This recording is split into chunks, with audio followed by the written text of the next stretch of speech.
Set 3.4 मधील काही examples पाहणार आहोत. मुलांनो, मी बोर्डवर इथं क्वेश्चन नंबर प्रॅक्टिस सेट 3.4 मधला क्वेश्चन नंबर 2 लिहिलेला आहे. मी पहिल्यांदा हा प्रश्न वाचते.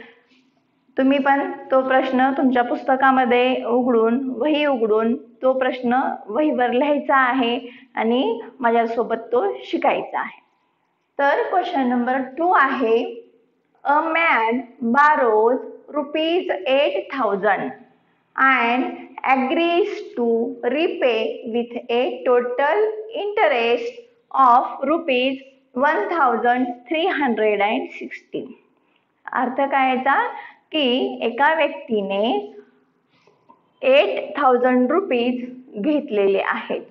एका म्हणजे कुठल्या तरी संस्थेकडून असेल, बँकेकडून असेल, त्यांनी 8,000 रुपीज घेतले आणि त्यानं त्याच्यावर repay with A total interest of ₹1,360 म्हणजे ते 8,000 रुपीज आणि त्याच्यावरचा इंटरेस्ट ₹1,360 इतका त्याने रिपे केलेला आहे. जेव्हा आपण बँकेकडून किंवा कुठल्या संस्थेकडून पैसे घेतो तेव्हा आपल्याला त्याच्यावर इंटरेस्ट द्यावा लागतं. म्हणजे परत करताना आपण घेतलेलं जे प्रिन्सिपल आहे, जी मुद्दल आहे, ती तर आपल्याला परत करावीच लागते, परंतु त्याच्यासोबत त्याचं इंटरेस्ट पण परत करावं लागतं. म्हणजे परत देताना, घेताना 8,000 घेतली, पण परत देताना त्याला प्लस इंटरेस्ट करून टोटल अमाऊंट त्याला परत रिपे करायची असते. पुढे सांगितले की इन 12 मंथली इन्स्टॉलमेंट, म्हणजे हे पैसे तो एकदाच त्याला परत करणार नाही, तर तो काय करणार आहे, 12 मंथली इन्स्टॉलमेंट मध्ये, म्हणजे तो 12 हप्त्यामध्ये, म्हणजे प्रत्येक महिन्याला एक हप्ता, अशा प्रकारे 12 मंथली इन्स्टॉलमेंट मध्ये, म्हणजे प्रत्येक महिन्याला थोडी थोडी रक्कम, अशा प्रकारे तो एवढी रक्कम 12 मंथ्स मध्ये रिपे करणार आहे. Each installment being less than the preceding one by ₹40. प्रत्येक इन्स्टॉलमेंट ही त्याच्या पुढच्या इन्स्टॉलमेंट पेक्षा प्रिसेडिंग इन्स्टॉलमेंट ही ₹40 ने कमी आहे. म्हणजे पुढची जी इन्स्टॉलमेंट असणार आहे ती ₹40 ने कमी होत जाणार आहे.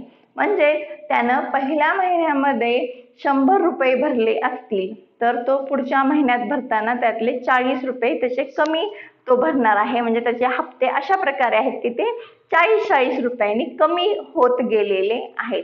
म्हणजे पहिला हप्ता 100 रुपये असेल तर पुढचा हप्ता 40 ने कमी म्हणजे 60 रुपये, त्याच्या पुढचा हप्ता 40 ने कमी म्हणजे 20 रुपये, अशा प्रकारे हे अशा इन्स्टॉलमेंट मध्ये तो ही रक्कम परत करणार आहे. तर तुम्हाला काढायचे find the first installment and last installment. तो पहिला हप्ता किती आहे आणि लास्ट इन्स्टॉलमेंट किती आहे, शेवटचा हप्ता किती आहे, हे तुम्हाला या ठिकाणी शोधायचं आहे. या ठिकाणी आपल्याला एपीचं ऍप्लिकेशन म्हणजे एपीचा यूज करायचं. हे जे एक्झाम्पल आहेत हे एक्झाम्पल हे ऑन ऍप्लिकेशन ऑफ एपी, म्हणजे एपीचं उपयोजन, एपी मध्ये आपण जे शिकलो त्याचा उपयोग करून आपल्याला हे एक्झाम्पल सॉल्व्ह करायचे आहेत. तर चला मग आपण हे एक्झाम्पल सॉल्व्ह करू. तर पहिल्यांदा इथं आपल्याला लिहायचंय की त्याला किती अमाऊंट रिपे करायची आहे. The amount repaid equal to ₹8,000 is principal plus ₹1,360 is interest equal to ₹9,360. Total त्याला अमाऊंट रिपे करायची आहे 9,360. नंतर नंबर ऑफ इन्स्टॉलमेंट, तो किती हप्त्यामध्ये किती इन्स्टॉलमेंट मध्ये, हे नंबर आहे, नंबर NO डॉट दिलाय, तुम्ही फुल फॉर्म मध्ये लिहा. Number of installments equal to 12 installment मध्ये तो रक्कम परत करणार आहे. Therefore n equal to 12. n म्हणजे नंबर किती आहे त्या AP मध्ये आलेले नंबर्स आहेत 12 आणि SN सम ऑफ 12 इन्स्टॉलमेंट म्हणजे टोटल इन्स्टॉलमेंट आहे 9360. पुढे each installment is ₹40 less than preceding one. ₹40 less than preceding वर म्हणजे ₹40 ने ती कमी होत गेलेली इन्स्टॉलमेंट आहे म्हणून आपण इथं D इक्वल टू किती घेतलं -40. AP मध्ये डिक्रीजिंग ऑर्डर मध्ये जर AP असेल तर त्या ठिकाणी D हा मायनस मध्ये घ्यायचा असतो, निगेटिव्ह घ्यायचा असतो म्हणून इथं आपण D घेतला -40. आता हे सगळं एक्झाम्पल कशाचं आहे APचं आहे म्हणून दिस इज अँड AP हे काय आहे AP आहे कारण त्या ठिकाणी D हा कॉन्स्टंट आहे हे सांगितलेलं आहे म्हणून ही AP आहे. आता आपल्याला SN इथं दिलेलं आहे S12 दिले म्हणून आपण सुरुवातीला SN चा फॉर्म्युला यूज करू. SN चा फॉर्म्युला माहित आहे. SN चा फॉर्म्युला लिहिला n/2 in bracket 2a plus n-1 into D. मग n equal to 12 S12 equal to 12/2 2a plus 12 minus 1 आणि D म्हणजे -40 n म्हणजे 12 ह्या व्हॅल्यू या ठिकाणी पुटअप केल्या. मग S12 आहे 9360 ती व्हॅल्यू लिहिली. 2 न इथं डिवाइड केलं 2 6 जा 12 इथं 6 आलं. परत 2a 12 minus 1 equal to 11 into -40. मग हे 6 मल्टिप्लिकेशन मधलं इकडं घेतलं डिवायडेशन मध्ये आणि हा ब्रॅकेट मध्ये ह्या दोन्हीचं मल्टिप्लिकेशन -440. मग ह्या 6 ने याला डिवाइड केलं तर डिवायडेशन मध्ये आपल्याला मिळतं 1560. 6 ने 9360 ला डिवाइड केलं तर एवढं मिळालं इक्वल टू हे आहे. याला आपण इथं सरळ लिहिलं 2a एका साइडला कारण इथं a माहित नाही a काढायचंय म्हणून हे -440 इकडं घेतलं प्लस झालं दोघांचं ऍडिशन 2000 आलं. परत ह्या 2 ने डिवाइड केलं a इक्वल टू आलं 1000. a म्हणजे काय असतं फर्स्ट टर्म म्हणजे फर्स्ट इन्स्टॉलमेंट म्हणजे आपल्याला इथं फर्स्ट इन्स्टॉलमेंट मिळालेलं आहे 1000. आता पुढे आपल्याला काढायचे लास्ट इन्स्टॉलमेंट काय आहे, शेवटचा हप्ता काय असेल. लास्ट इन्स्टॉलमेंट म्हणजे TN असतो. मग इथं आपण TN चा फॉर्म्युला लिहिला TN equal to a plus n-1 into D. TN म्हणजे T12 टोटल इन्स्टॉलमेंट 12 आहेत. पहिल्यापासून 12 इन्स्टॉलमेंट पर्यंतचे आपल्याला त्या ठिकाणी टर्म्स दिलेल्या आहेत. 12th टर्म जी आहे ती लास्ट टर्म आहे म्हणून T12 काढलं. a ची व्हॅल्यू 1000 प्लस n12 -1 आणि D -40 ह्या व्हॅल्यू पुटअप केल्या सॉल्व केलं तर T12 मिळालं 560. मग first installment is ₹1000 and last installment is 560. म्हणजे पहिली इन्स्टॉलमेंट मोठी आहे आणि सगळ्यात शेवटची आलेली जी इन्स्टॉलमेंट आहे ती इन्स्टॉलमेंट ही काय आहे त्याच्यात सगळे लहान आलेली आहे म्हणजे मोठ्याकडून लहानाकडे म्हणजे ही जी AP आहे ही डिक्रीजिंग ऑर्डर मधली आहे म्हणून कारण इथं आपण D इक्वल टू -40 घेतलेलं आहे. हे -40 चुकायचं नाही. एक्झाम मध्ये बोर्ड पेपर मध्ये आताच एक पेपर आला होता त्याच्यामध्ये एका मुलाने इथं लिहिलं -40 करेक्ट जे D होतं ते परंतु परत इथं व्हॅल्यू ठेवताना तो विसरून गेला की ते -40 घ्यायचे आणि इथं त्यानं प्लस घेऊन सोडवलं एक्झाम्पल. हे प्लस घेऊन जेव्हा एक्झाम्पल सोडवतो तेव्हा ते एक्झाम्पल उलट होतं म्हणजे या ठिकाणी पहिली टर्म ही लहान येते दुसरी टर्म ही लास्ट टर्म मोठी होते म्हणजे एक्झाम्पल पूर्णपणे चुकतं. म्हणून ह्या व्हॅल्यू पुटअप करताना काळजीपूर्वक व्हॅल्यू पुटअप करायच्या. सगळ्यांनी हे एक्झाम्पल लिहून घ्यायचं आहे आणि समजून पण घ्यायचं आहे. लिहून घ्या सगळ्यांनी.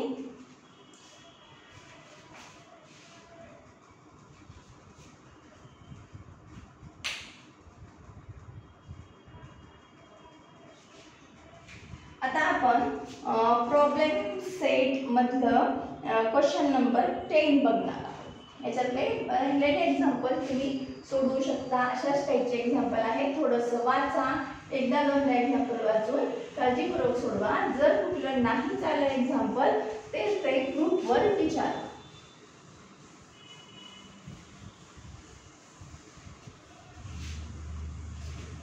आता प्रॉब्लेम सेट मधलं प्रॉब्लेम सेट 3 मधला क्वेश्चन नंबर 10 सगळ्यांनी काढायचा आहे.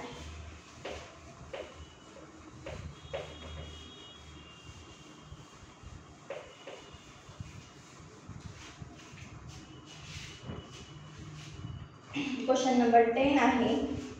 There are 37 terms in an AP. Problem set मधला हा क्वेश्चन आहे. There are 37 terms in an AP. The sum of 3 terms, the sum of 3 terms placed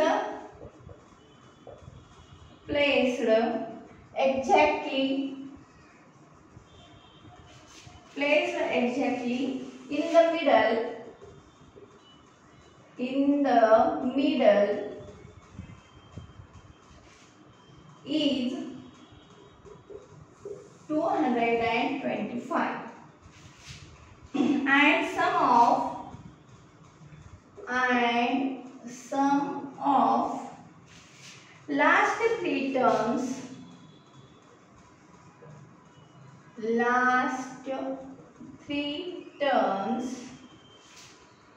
is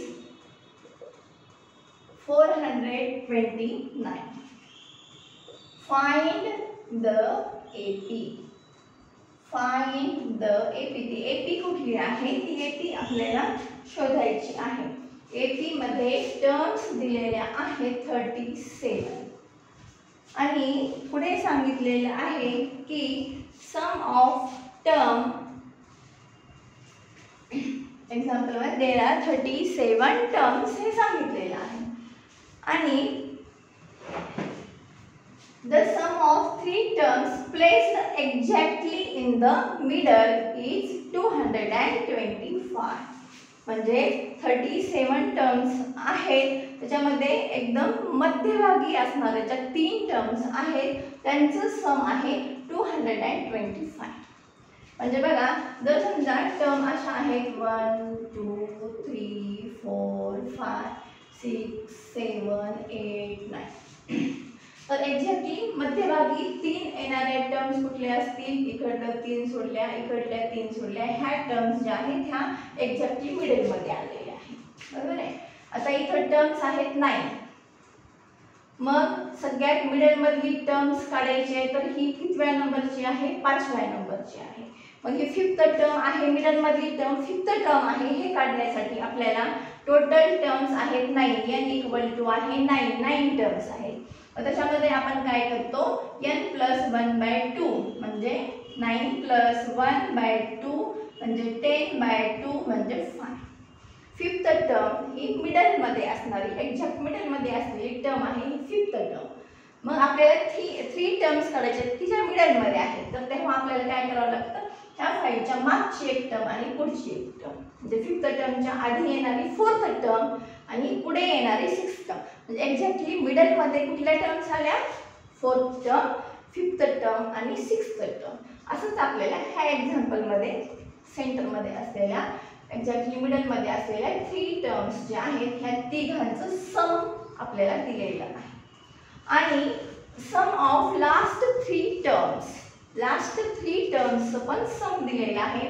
ह्या last 3 terms ज्या आहेत लास्ट 3 टर्म्स म्हणजे आपल्या इथे या 9 टर्म्स आहेत तर लास्ट कुठल्या येतील? 9 च्या आधी 8 त्याच्या आधी 7 म्हणजे 7th टर्म 8th टर्म आणि 9th टर्म ह्या लास्ट टर्म असणार आहेत. इथं आपल्या एक्झाम्पल मध्ये 37 टर्म्स आहेत. तर लास्ट 3 टर्म्स कुठल्या येतील? 36 35 ह्या लास्ट 3 टर्म्स आहेत आणि मिडल मधल्या कुठल्या येतील? हे 37 + 1/2 म्हणजे 38/2 म्हणजे 90. मधली टर्म 90 त्याच्या अलीकडची टर्म 18 आणि इकडची टर्म 20 म्हणजे 19th टर्म ही एक्झॅक्टली मिडलमध्ये आहे, त्याच्या इकडची आणि इकडची म्हणजे या 3 टर्मचं तुम्हाला सम दिलेलं आहे आणि या 3 टर्मचं सम दिलेलं आहे आणि तुम्हाला ही AP कुठली आहे हे शोधायचं आहे. आलं लक्षात सगळ्यांच्या? मिडल टर्म म्हणजे इथं काय दिले एक्झाम्पल मध्ये नेमकं हे तुम्ही इथं समजून घ्या. आता hair n equal to 36.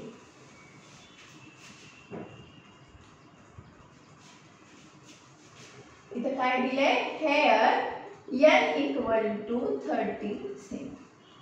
Therefore middle term of AP is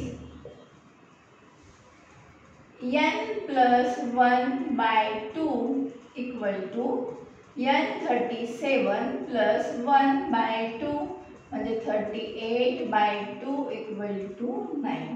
19th term जी आहे ती टर्म काय आहे? मिडल टर्म असणार आहे.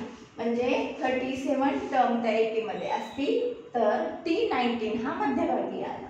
मग आता बाय फर्स्ट कंडिशन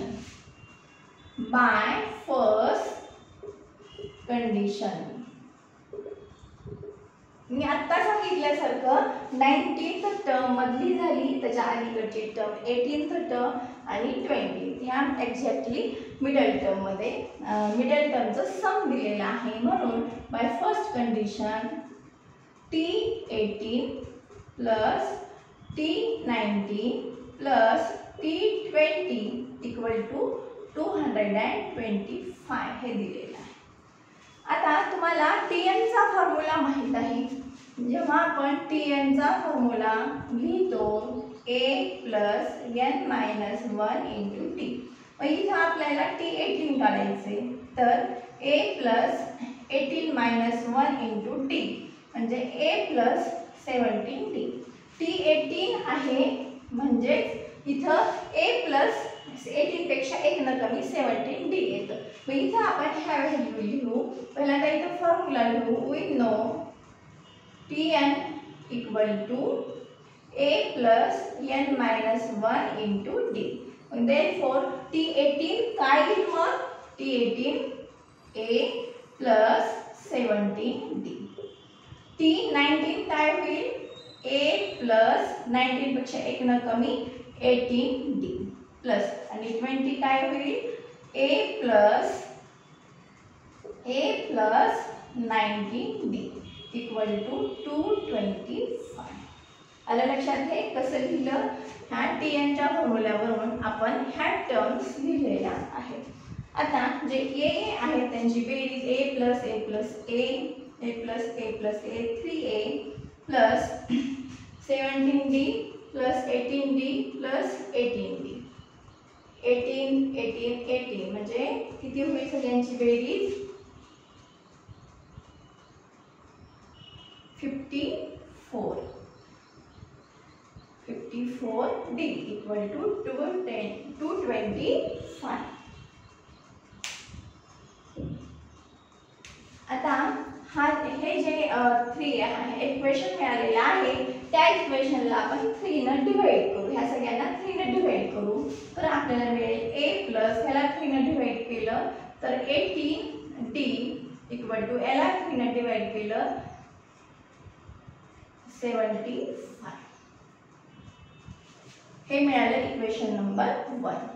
आता जी सेकंड कंडिशन दिलेली आहे त्या सेकंड कंडिशन वरून पण आपल्याला अशा प्रकारे इक्वेशन मिळवायचं आहे. मग बाय सेकंड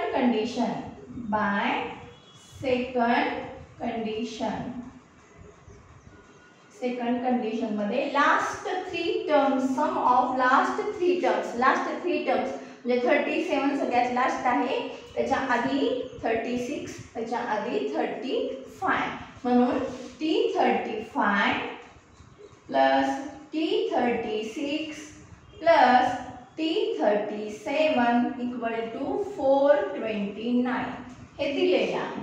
आता इथं पण आपण अशा प्रकारे ह्या T यांच्या व्हॅल्यू लिहू. T35 म्हणजे A plus 34D plus T36 म्हणजे A प्लस 35D आणि T37 म्हणजे A plus 36D equal to 429.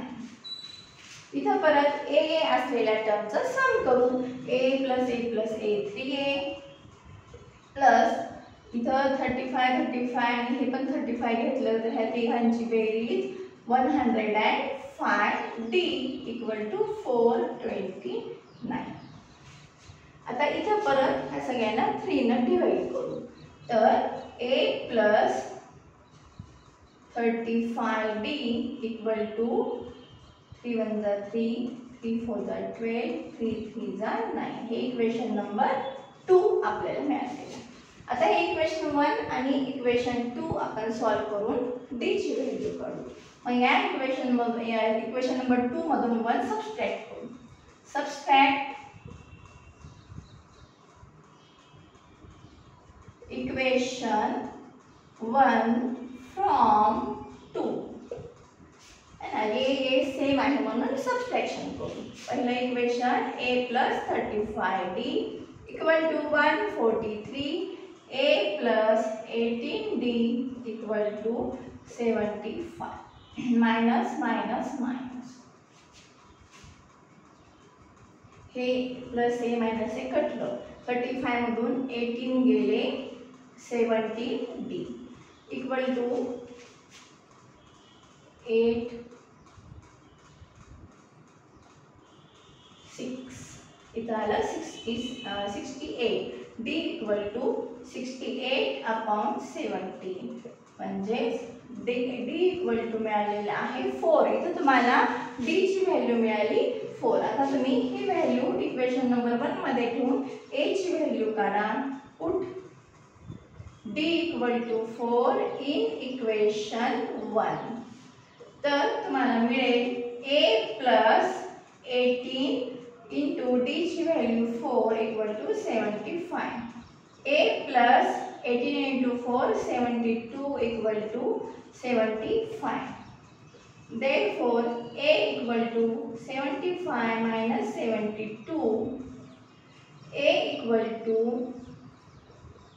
3. A ची व्हॅल्यू तुम्हाला मिळाली 3. A ची व्हॅल्यू 3 मिळालेली आहे आणि D ची व्हॅल्यू 4 मिळाली. आता A आणि D माहित असेल तर तुम्ही ही पूर्ण AP लिहू शकता.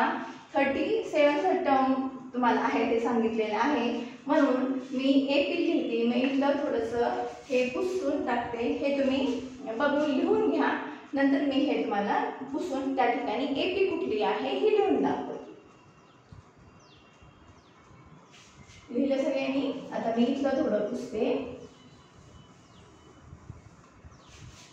Therefore AP is first term A म्हणजे 3 म्हणजे T1 इक्वल टू 3. T2 काय येईल T1 प्लस D म्हणजे T1 आहे 3 प्लस D आहे 4 इक्वल टू 7. हे काय आलं T2 आलं. म्हणजे ही AP कशी असणार आहे 3 7 परत त्याच्यामध्ये 4 विसरलं तर 11 अशा प्रकारे. आणि लास्ट टर्म जी आहे लास्ट टर्म म्हणजे तुम्हाला T37 नंबरची टर्म कुठली आहे ही काढायची म्हणून आपण इथे काढू.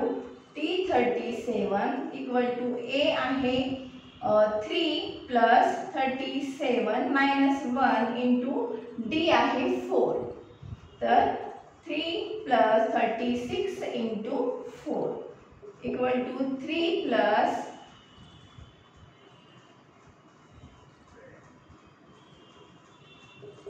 147 म्हणजे T37 आलेला आहे 147. म्हणजे ह्या AP मध्ये therefore AP equal to first term 3 second term 7 3 7 त्याच्या पुढची टर्म ज्या असतील त्या आणि लास्ट टर्म येणार आहे 147. 37 टर्म आहे म्हणजे ही AP अशा प्रकारे असणार आहे. आपल्याला विचारले फाइंड द AP म्हणून इथं शेवटी आन्सर मध्ये लिहा 3 7 डॉट डॉट डॉट आणि लास्ट टर्म असेल 147. शेवटचे म्हणजे आपली रिक्वायर्ड AP आहे ही. हे एक्झाम्पल अशा प्रकारे थोडंसं हे झालं, हे तुम्ही व्यवस्थितपणे लिहून घ्या.